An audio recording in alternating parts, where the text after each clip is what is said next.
are you ready to get philosophical? I fucking love this shit. Beautiful listeners, you are worth all the stars in the sky. Hell yeah. And at least 2 perfectly cooked grilled cheeses. Hell yeah. Does a bear shit in the woods? Sometimes. He's been known to shit in a liquor tent. Yeah, pick up a book, losers. Pick up a book, losers. Welcome to the Based Banter Podcast.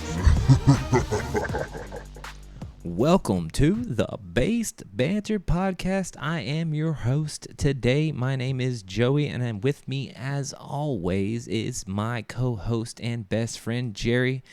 Jerry, I have a topic for you today, and I could not go without talking about this. I had to pull you aside and say, hey, look, we need to get this information out there. We need to talk about this. So without further ado, I would just like to ask you one simple question. What have you been into?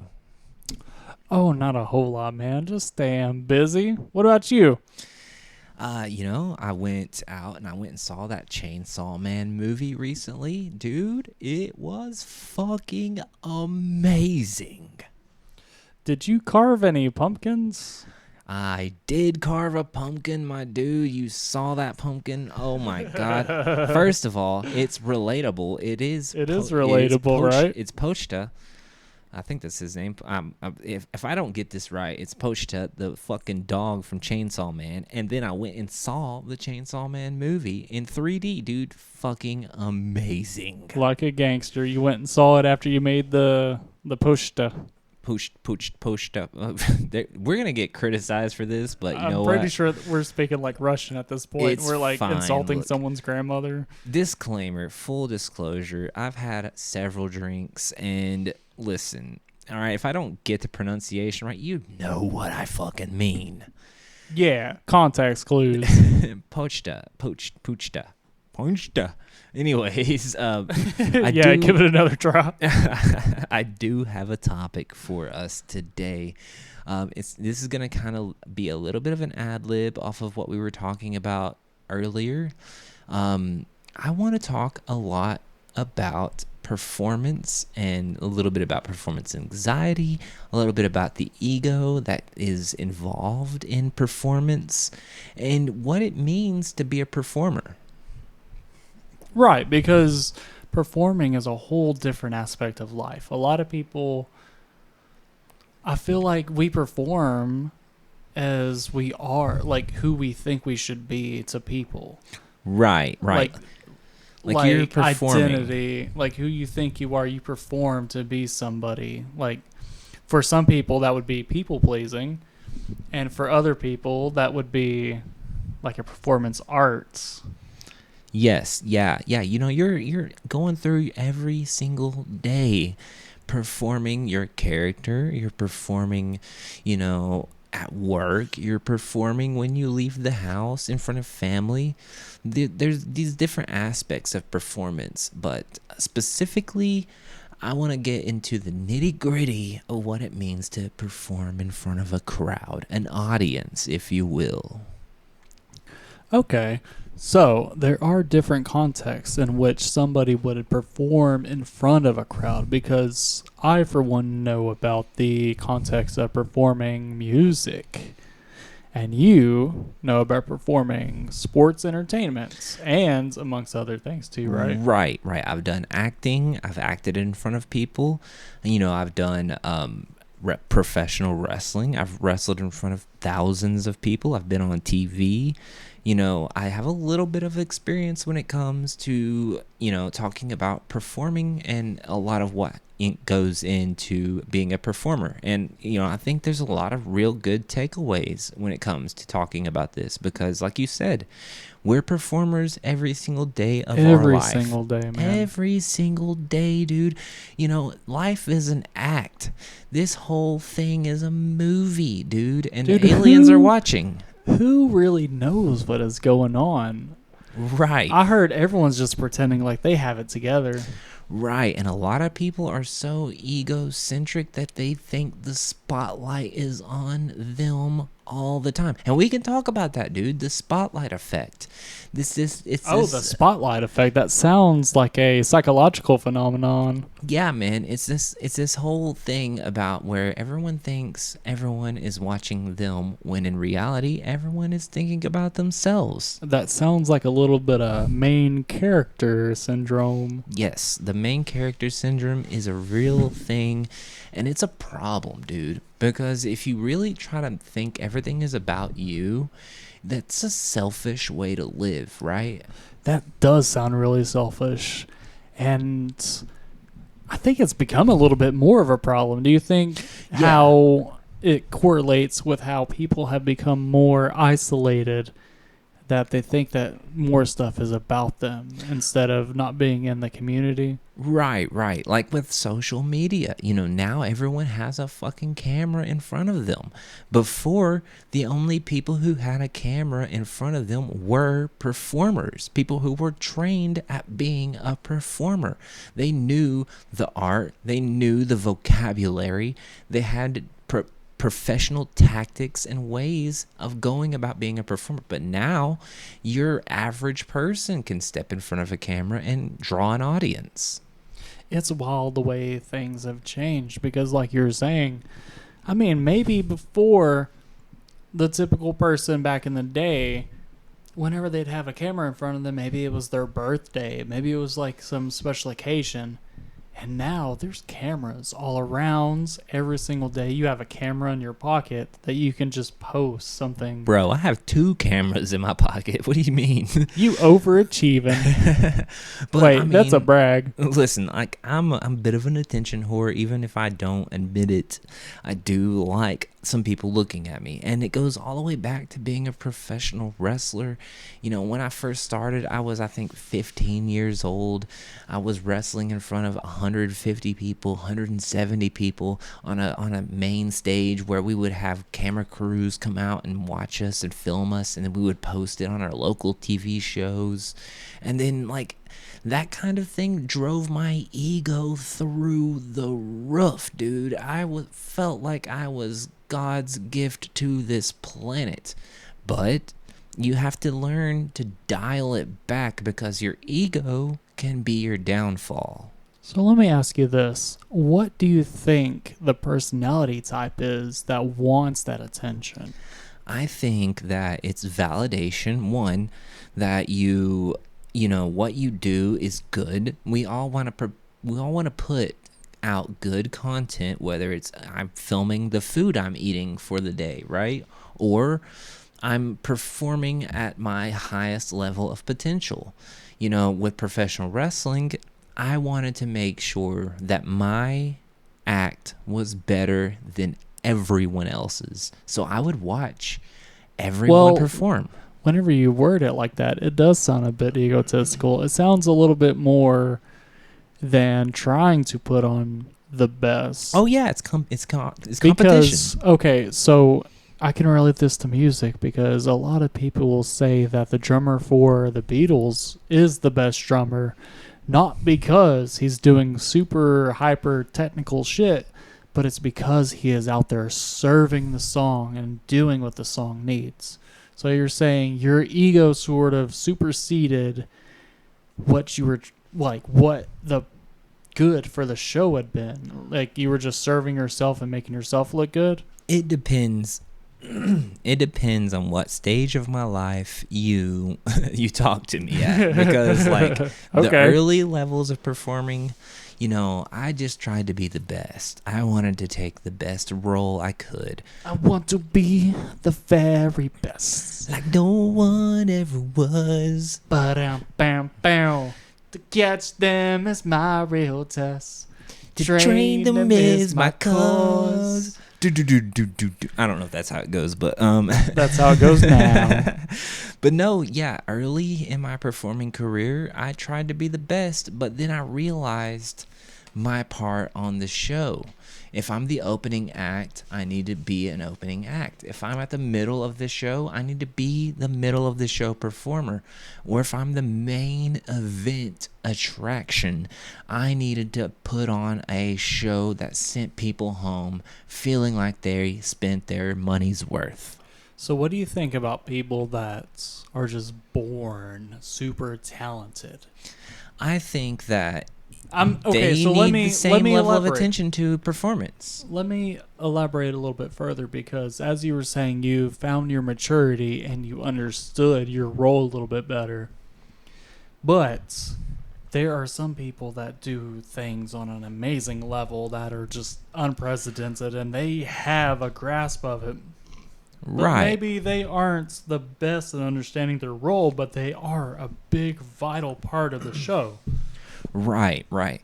And those people, they need to understand their role that they play. And then the booker, whoever is organizing the current content needs to understand the acts and the roles that they play. Like, let's say, for instance, you don't know how to dial it back, right? You're a musician, you go out there and you kill it every single time. I slam a guitar every single And time. it doesn't matter if you're an opening act or if you're just a fucking... Could you fucking imagine playing Dude. for a crowd of like 20 people and be like, oh my god, I'm in the fucking shit, and just go out there and like slam your damn guitar? Literally. And you give them the main event act, even if you're an opener, right? So that's part of that ego, right? Our ego tells us we need to be the best, even if we have a role to play. But how much of that can be grounded in reality?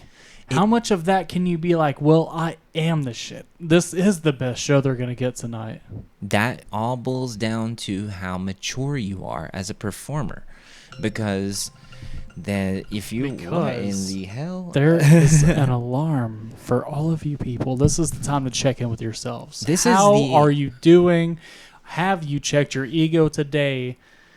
Because that's my hydration alarm. It tells me to drink water, but all I have is alcohol. So for everyone listening at home, take a shot. And for my co-host, he has nothing, so watch me take a shot. And you know what? And while you are taking this shot, I will remind everybody that you are all beautiful, awesome, and wonderful. And I'm so glad you're here with us. And I hope to see you again tomorrow. But with that being said, yeah. Ego, motherfucker. Ego, dude. The ego will drive a performer to do their very best regardless of what place they have on the show. We all have a part to play, whether it's you're the best friend of somebody else. Like, let's say you're the best man at a wedding, right? Right. You're saying... You don't want to steal the show from the bride. Dude, they'll fucking hate you for that. So you're saying that ego could be a tool to motivate. It can be a tool, yes. To be disillusioned and to just put yourself above everybody. Know your role and play it well. Like, for instance, I have a Netflix role coming up, and I'm going to be an extra. I'm not going to be the main act. I'm not the fucking headlining fucking main act. So I'm not going to want the cameras, and I'm not going to want all the attention on me. I'm going to just sit in the background and do my part. But someone who's not mature in their role, they're going to want to have that focal point on them, that spotlight effect, if you will. So in your maturity, you've kind of figured out how to play your role. Right. But playing your role doesn't come without like performance anxiety and then like the performance woes. You know, that moment when you're about to step on stage or walk out through the curtain. No matter what role you play, dude, you're going to deal with those kinds of like adversities, right? Like you're going to feel those butterflies in your stomachs. You're going to have to take that pre-performance shit. That happens to me all the time, dude. I always have to shit before I perform. Tell me about a time where you have felt that performance anxiety. That performance shit? Okay, I'll tell you. The performance anxiety specifically, I had to wrestle a guy named Matt Hardy. Growing up, I was a huge fan of the Hardy Boys. I actually dressed up as Jeff Hardy for Halloween one year, and I got to wrestle Matt Hardy in front of like 600 people, and I was the champion of that show. And I had people coming up to me. And you are still the champion of that show. I won. I did win the match. But I had people coming up to me and they were like, "You don't look so good, man. You're a little pale. Are you okay?" So someone handed me a beer to help me cool down, and that was the first time I Naturally. had a beer. That was the first time he That was- ever had a beer That was the first time I had a beer. before you faced Matt Hardy. Before I had a match with Matt Hardy, and the match was amazing. But I was so fucking nervous, dude. I couldn't understand how fucking I even ended up in a hold on. position. Wait a minute. So let's take this back. I'm going to give you a little bit of an interview here because, so let's take it back to the point before you entered. You were about to make your entrance to the stage, right? The music's playing. Yeah. The lights are low. What's going through your mind, right? Don't Fuck up. Don't fuck up. Don't fuck up, Just dude. don't go out of these curtains and trip and Dude. fall on your face. Know what you know, do what you do, and do it well, right? I mean, as a musician, you've busked before, right? Where you go out and you perform on the street and you Absolutely. right. And that's a whole conversation for itself. That's the same thing. I mean, yeah, sure, it's at a different level, it's a different genre, but you're still performing in front of people. Okay, so the difference is, one of the biggest differences between busking and performing in professional wrestling is that nobody asked you to come out to this Right. fucking street, to this Right. market square to play music. So whenever you bring your guitar and you come out there and you start playing music, nobody fucking asked you to be there. But they still appreciate it, right? Some people will. Some people will appreciate that. And then other people will absolutely dismiss you and ignore you. Right. Like, I've walked past people for performing, and I'm like, dude, I have to give them money? Like, I mean, I want to, but, like, that's all credit at this point. No one has cash on them. And there was one point where you and I walked past the devil.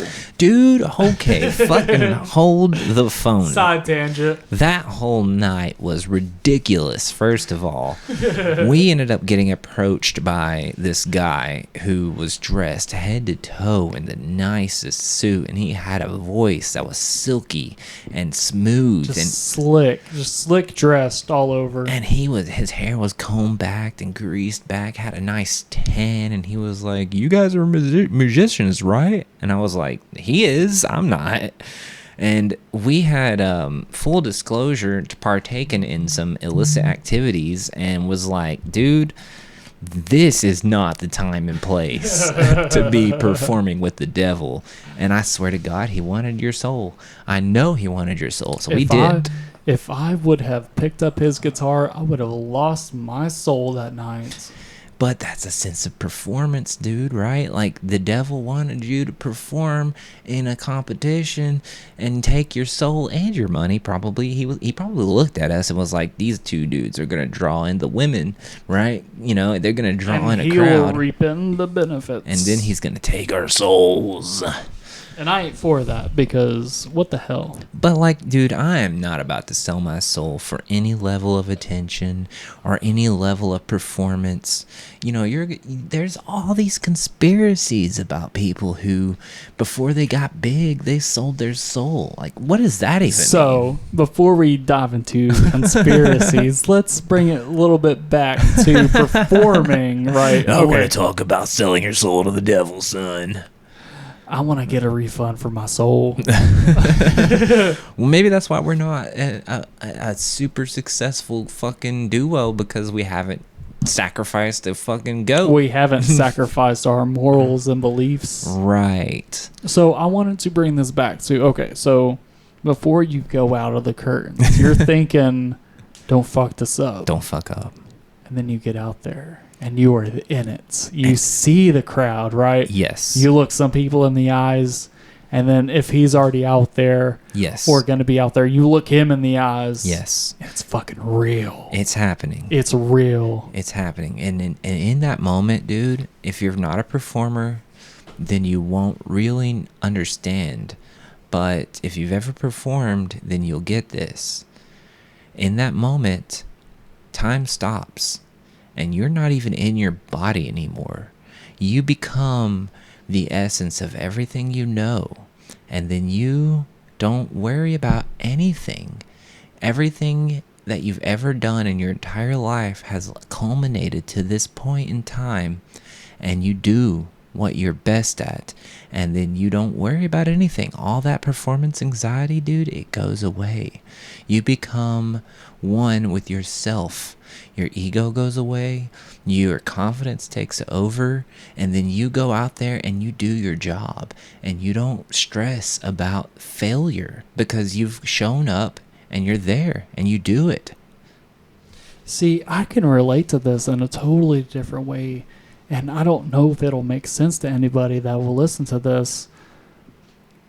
But whenever I perform, like I will spend all day warming up and doing the little things that I need to get my voice in check and get my hand all stretched out to play guitar, and then whenever I'm ready to go on, whenever I go out there, the sensations I feel to sing, to play are entirely different. And I have a whole new sense of like rhythm. And even though everything is like rehearsed, it still has an entirely different sensation than anything I could have ever rehearsed. Does that make sense? Yes, and it's art. And I think to be a creator and to know that people are there to digest your creation is a beautiful feeling. And then you feel that in the moment. And that's why you get that sensation. And you're just like, dude, this is what I live for.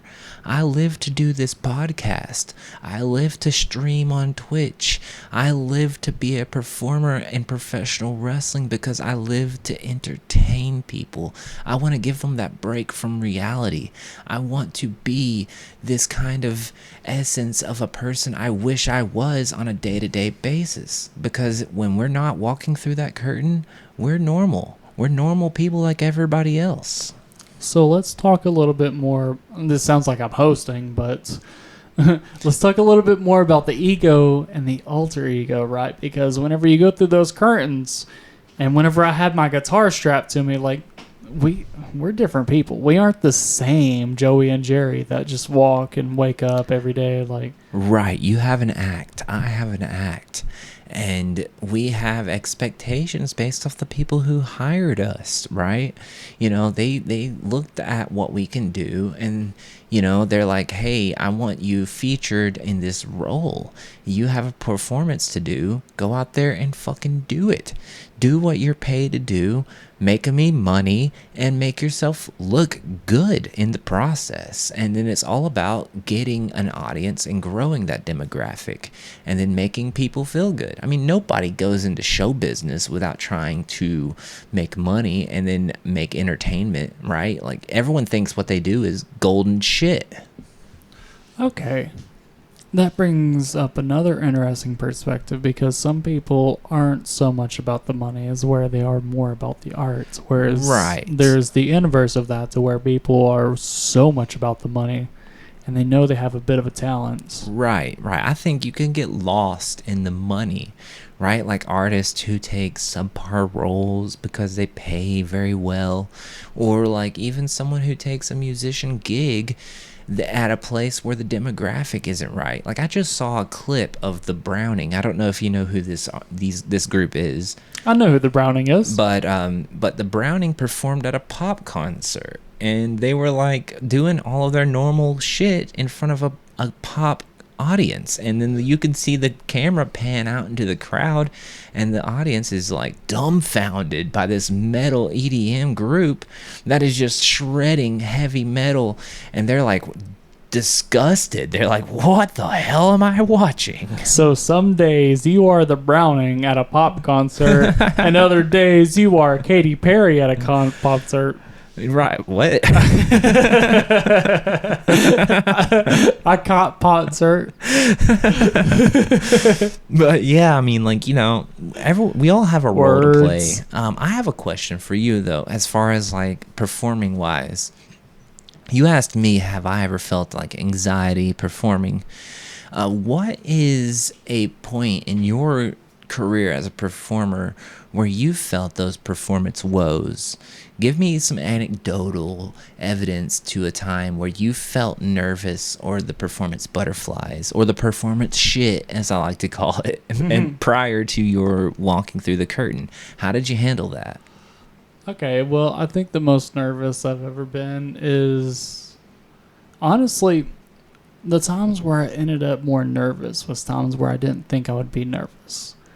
Because performing songs in front of people that I know was way more nerve-wracking than Right. performing in front of like people I've never met. Right. No, that makes sense. Like, imagine you're doing karaoke with a bunch of friends versus, like, you know, singing at a bar in front of a bunch of strangers. You know, you feel that scrutiny and the judging from people you know who hold you to a certain standard versus the people who have no idea what you're capable of.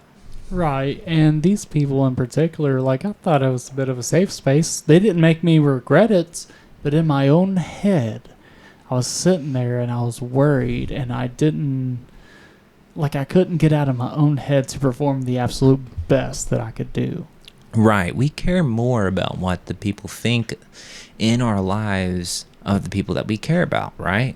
Versus complete total strangers. It's easy to perform in front of strangers than it is your friends. So isn't that amazing to correlate that to parasocial relationships? Because you got to think, you go out there in front of people, they think they know you. They think they know exactly who you are, and then you're just like, I don't know any of these people. Right. But then also, you know, if you have an established act that people pay to see, then you know they pay for an expectation. I mean, personally, I've not reached the level of my performance in my career where people have expected me to rise to the occasion per se. With professional wrestling, I did reach a certain point, but everything else, I'm just out there giving people their first experiences with me. So that kind of free will to not worry about that is there. But with professional wrestling, I did have to meet expectations, and that is a daunting feeling, dude, when you know people hold you to a certain standard and they're expecting a certain performance level from you, and you have to deliver, dude. You have to, or you're going to be considered a failure of an investment. So how do you keep in that same place to where you enjoy doing it and get yourself across too? Because you started doing this because you love it. I think a lot of that comes to you gotta enjoy the chaos. You gotta enjoy the stress. You got to enjoy the pressure. You've got to be comfortable feeling that pressure, because, you know, if you don't want that pressure, then you don't want to be a performer. Like, because this is what you signed up for, it's regardless what you or signed not. up for, dude. Like, when I go and do this Netflix special, I'm going to be under pressure based off of people who have invested hundreds of thousands of dollars, if not millions. The last one I did for Hulu, they spent $500,000 on that scene alone. Dude, the budget for that was in the hundreds of millions of dollars. All right, so we're talking the expectations and the pressure to perform at a level that you can't even fathom until you're there. Because if you try to, you might not even show up. And I could go on a whole different side tangent about numbers. Because could you imagine having the kind of budget that they have on that in your own personal life? Right. Imagine and sharing that people with your family. There's like, if your family's just like 4 or 5 people, like 10 people, like even still, but sharing that with like your neighborhood and your community, like $100 million, that's fucking crazy. Well, that's what a wedding is like, right? When you unify yourself with a certain another person, your significant other, there's a sense of pressure to perform the greatest wedding they've ever seen. You want to do a dance number. You want to do you want to cut the cake, and it's got to be extravagant. You got to be dressed head to toe in the best fucking fit you could ever see yourself in. Everyone has to walk away from that wedding feeling like it was a fucking performance. But in reality, dude, you're just unifying yourself with the person you love, right? So you're hearing it here first that the best weddings are from the best performers. It ain't about the best love, like who loves each other and has the best bond and connection. It's about who performs the best that wedding. Ego, dude. It comes back to that ego because people want the light on them. The bride wants everyone to stare at them. The groom wants to make sure the bride's happy, and whatever they want, they get. And that comes with that whole performance aspect of like, I need to put on this experience for the people who showed up, spent their time and their hard-earned money to be here, so that they feel like they're fulfilled. I mean, like, dude, the psychology behind all of this, there really needs to be more studies involved, because I don't know, you might know more than I do on this, but I don't know of any single study relating to performance and performers, because these are kinds of people who they've existed for centuries, dude. We go all the way back to fucking gladiator times, right? Imagine a gladiator walking out into the Colosseum. He's about to fight 2 lions with a long sword. He's got to feel some type of way, right? And he might get murdered. He might die in front of thousands of people. And what's crazy is I'm pretty sure they didn't have the modern psychiatrics like we have now, to where people have understood emotions and feelings. So the people that really succeeded at controlling like their feelings, but I guarantee did you, it like naturally, like intuitively. I guarantee you the most successful gladiators were the ones who were like catering to the crowd, the one who slayed his opponent and held up both his swords and was like, "Rah!" to the crowd, and the crowd went fucking nuts, and the guy who booked it was like, we need to get that guy in the main event of the next gladiator fight, dude. He was a sick fucking contestant.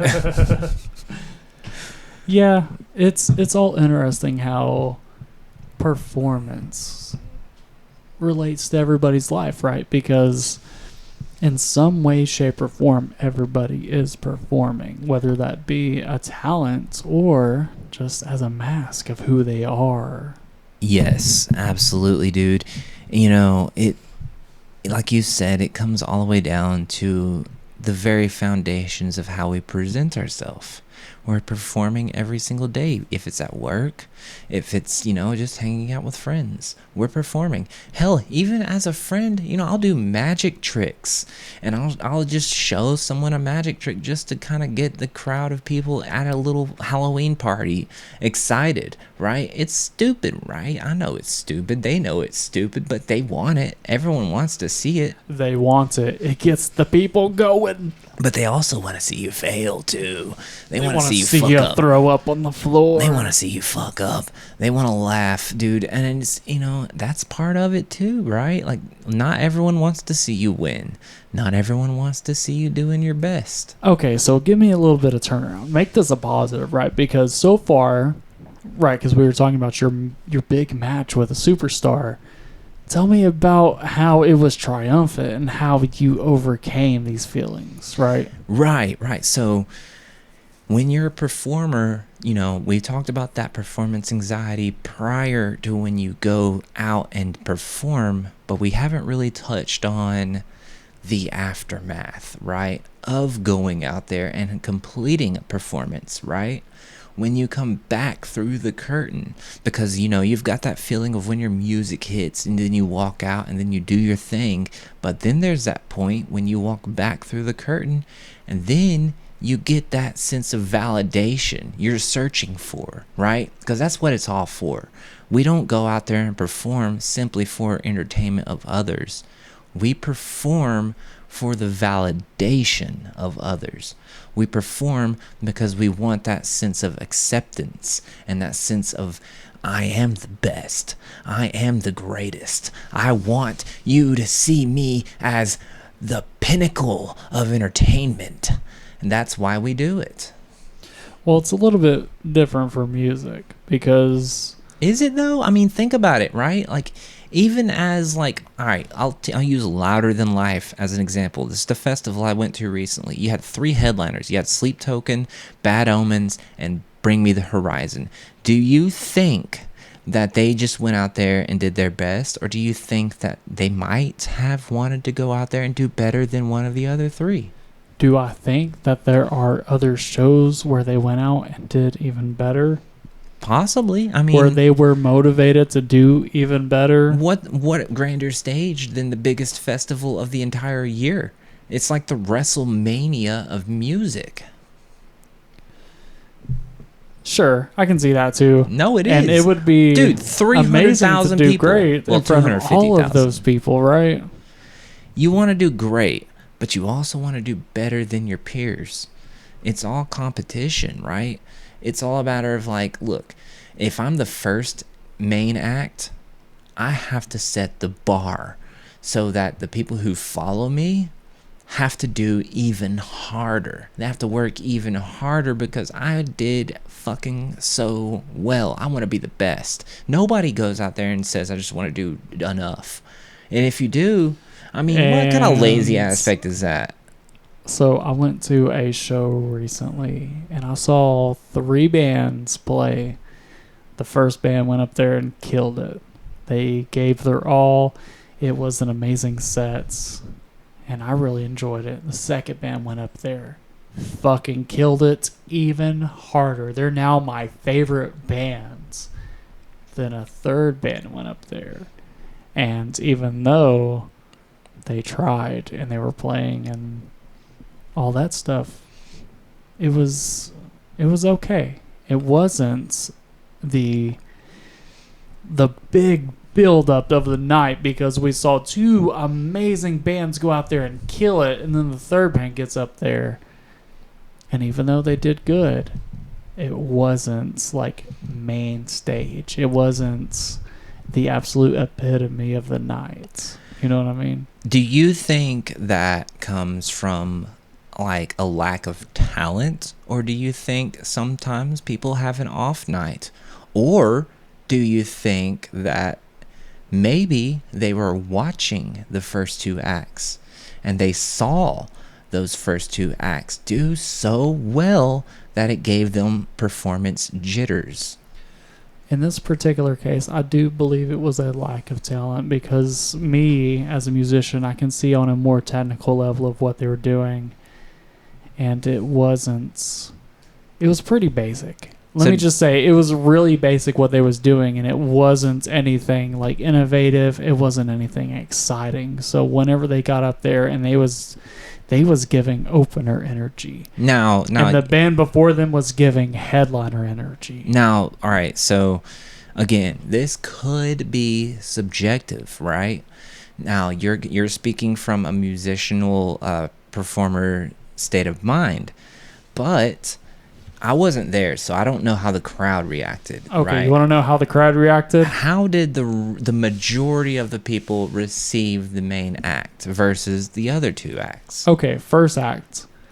They didn't really announce themselves. They started playing. People were sitting in their seats, and they got up, and it was a little bit closer. There was a person that was filming that was kind of like a little bit invasive, but the performer on stage kind of realized that and was like, you can come closer, don't worry about it. So then people got closer. It was a great show. It was immersive. The second band went up. There wasn't no camera person in the way. They was amazing. Everybody got up close, was involved. The third act, though, a lot of people stayed in their seats. It was generally received that a lot of people wasn't feeling it. Okay. I kind of see what you're putting down. I have one other question to ask. When No, I won't sign your shirt. I need an autograph, bro. You give me an autograph, bro. I need it now, bro. Bro. It's a black shirt. I only have a black Sharpie. I need a white Sharpie, bro. Someone give me a white Sharpie. But no, like, what do you think when it comes to like being a headliner act when it comes to performing in front of an exhausted audience?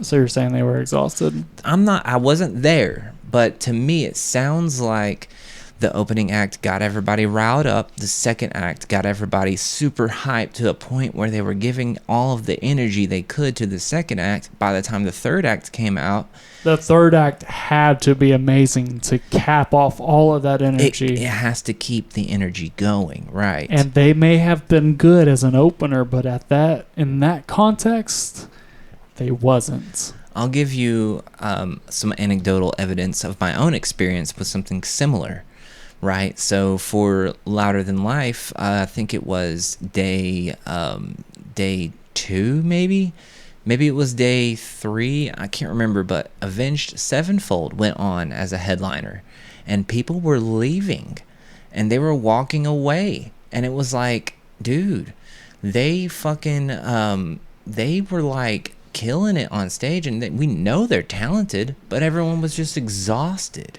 Right, and Avenged Sevenfold is one of those bands that are extremely practiced, that has done this show like a million times, and they're playing their best hits. Yes, and I had seen them twice, which is why I left. I was like, dude, I've already seen them. I know what they're going to do. I'm not really trying to watch them, so I'm going to leave. So what's really cool about our aspects in this is that sometimes we don't realize how much influence we have, even as just like normal ass, regular ass people. Because Right. how many people do you think saw you and was like, and got the courage to leave because they saw someone else leaving? Right. Maybe I saw someone leave, and I was like, maybe I should leave. You know, that whole kind of like infected mentality of like, oh, well, one person's doing it, I should do it too, kind of thing, right? But like, even still though, as a headlining act, it's your job to encapsulate entertainment and keep the energy going and ramp it up, even if you're a played out act. So what could they have done differently? That's a tough question. I mean, for real, like, speaking to your specific situation, right? That third act, you said they would have been better as an opening act. That's happened before. I'll give you an example. I think WrestleMania one year. I think it was like Triple H and Randy Orton headlined WrestleMania, and the match before them fucking killed. I think it was like Shawn Michaels and Undertaker maybe, and everyone loved that match. It's one of the greatest matches of all time. And then they had to follow that, and everyone had just witnessed the greatest wrestling match in the history of professional wrestling. People started leaving. No one gave a fuck about Triple H and Randy Orton, and they went out there and had a subpar match. Do you think that match would have been better before Taker and Shawn Michaels, or do you think that maybe performance woes affected the crowd? Maybe since that prior act was so goddamn good, it exhausted the audience. So we can blame the booker then? I think a lot of it does come down to booking. I think if you're going to book your show and your acts, you need to understand what your demographic audience is going to receive. Maybe you're right. Maybe that third act should have gone on prior to the other acts. Maybe the booker's ignorance was that they didn't know those two acts were going to be so well. And sometimes that's just the way she goes, buddy. Dude, that's just the way she goes. Yeah, I mean, it's all fluid. In this particular circumstance, I'd guarantee they knew, but it was a little bit of ego that put one person in front of the other, and it played out the way it played out. Exactly. Somebody was a friend of another person. Somebody wanted to be the main headlining act. you never know what the specific situation was, but I do think that when it comes right down to it, a lot of the times your ego will put you in a position that you might not necessarily deserve or should be in, right? We all, like I said before, we all have a role to play, be it in someone's life as a friend, as the best man, not the best man. The best The man, best better man. than the fucking groom. But, you know, we need to learn that role, which is a thing with professional wrestling. That's why I would go out there and sometimes I wouldn't do my best. I would go out there and perform the role I was put in. And I think that's something that, as a takeaway from this entire episode, you know, you should try to understand the role you play in life. You should understand the role that you play as a friend, as the great worker, or the supporting act, you know? That's exactly where I was going to ask you. What I was going to ask you is, what is the biggest takeaway of performance that you would give people? And that's to play your role and to know where you stand? Like The Rock said, dude, know your role. Know your role, dude, and then play it. Because you don't always have to be the spotlight. You don't always have to be the very best. Sometimes you have to be the opening act. And the opening act isn't supposed to be better than the main event. And you got to think, what really matters in your life? Does yourself and everything that is in your best interest matter more to you than the people around you? But I'm conflicted, dude. I'm sorry, I didn't mean to cut you off. I'm conflicted, though, because, like, part of me wants to say, go out there and do your fucking best, dude. Put your best foot forward and fucking give it your all, no matter what. Because at the end of the day, you're the one who pays your bills. You're the one who puts food on your table, right? Right? Okay, Right? sure. But you gotta play that role. It's a conflicting argument, dude. And I mean, we can go round and round in circles, and we could be here all night talking about it, because who really knows? Because it's organic. In the moment, you don't really know until it's happening, especially for a booker. They don't really know who's gonna outperform the headlining act until it happens. A good booker could. That's he what had- separates the best from the worst. If he had the talents and If the he had ego. If he had it. But again, you know, if you got a little money in your pocket, you can make any event you want, dude, and doesn't mean you're right. You know, so yeah, if you're a listener at home, dude, know your role, play your part, do your best, but, you know, understand that you have a role to play in life, right? And don't go out there and steal a spotlight from somebody who is, maybe this is the only spotlight they're going to have. Maybe you should be a supporting act for them, right? Maybe you need to be that role. Have you ever seen that trope of the washed up high school bully? Like, maybe they need this. Like, maybe they need to feel strong over you for this one little point in time, so they... Oh, yeah, put them in check, bub. Put them in check. Yeah. Check that shit, dude. Maybe you think you're the shit, and you need to have an opening act come out there and really fucking kill it, so you really understand, damn, I need to up my game, dude. Yeah, boy. Well, guys, I'm thankful that everyone who tuned in today has listened to this anecdotal episode of performance, because this is coming from two people who are experienced with performing, and we're performing right now, dude. And we're not the best podcast in the world, This is a performance. This is an alter ego. and we're out here just trying to entertain and give you something that gives you a break from reality. That's our role here at the Based Banter. Whether you come here to just take a break from paying taxes or not having food stamps because the government shut down, whatever. That's very topical right now. Whatever's going on in your life, dude, you know, we're going to play our part. We're going to do our part and play our roles to just give you a break from that reality. And you know what? We would love to keep this conversation going. So you can find us at our social medias. We are on Facebook at Base Banner Podcast, Twitter at Base Banner Pod. And Instagram. Instagram. Base Banter Podcast, dude. Oh, man, I was There we waiting are. for it, dude. Yes. All of those, yeah. Facebook, Base Banter Podcast. Instagram, Base Banter Podcast. And X, Base Banter Pod. And, of course, our Discord is cooking in the oven. It will be baked and ready for you to absorb and get into that Discord, because it will be live and we can keep the conversation going. And as always, please tune in every week. We will put out a new episode here for you into your earwaves. This is the Base Banter Podcast. Thank you for listening. I've been your host today. My name is Joey, and with me again, as always, is my co-host today, Jerry. Yo. So thank you guys again, and as always, peace out. Peace.